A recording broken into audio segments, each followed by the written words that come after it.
ശബരിമലയിലെ പഴയ കൊടിമരത്തിലുണ്ടായിരുന്ന അഷ്ടദിക്ക് പാലകരെ SITയുടെ പരിശോധനയിൽ കണ്ടെത്തി. സ്ട്രോങ് റൂമിൽ ചാക്കിൽ കെട്ടിയ നിലയിലാണ് പാലകരെ കണ്ടെത്തിയത്.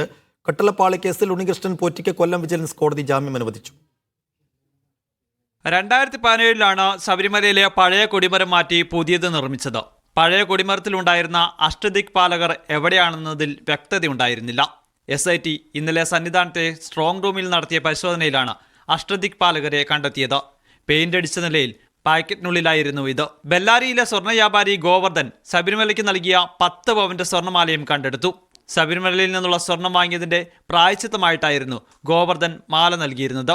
2020 സമർപ്പിച്ചിരുന്ന മാല ആദ്യം കണക്കിൽപ്പെടുത്തിയിരുന്നില്ല. ശബരിമലയിലുള്ള SIT സംഘം പുതിയ കൊടിമരത്തിന്റെ ചുറ്റളവും പരിശോധിച്ചു. പരിശോധനയ്ക്കായി സ്വർണത്തിന്റെ സാമ്പിൾ ശേഖരിക്കുകയാണ് SIT. അറസ്റ്റിലായി 90 ദിവസം പൂർത്തിയായ സാഹചര്യത്തിലാണ് ഉണ്ണികൃഷ്ണൻ പോറ്റിക്ക് കൊല്ലം വിജിലൻസ് കോടതി ജാമ്യം അനുവദിച്ചത്. കട്ടളപ്പാളി കേസിൽ ജാമ്യം ലഭിക്കാത്തതിനാൽ പോറ്റിക്ക് ജയിലിൽ തുടരേണ്ടി വരും. സ്വർണ്ണക്കൊള്ള കേസിൽ അന്വേഷണ സംഘം വൈകാതെ കുറ്റപത്രം സമർപ്പിക്കും. മീഡിയ 1 തിരുവനന്തപുരം.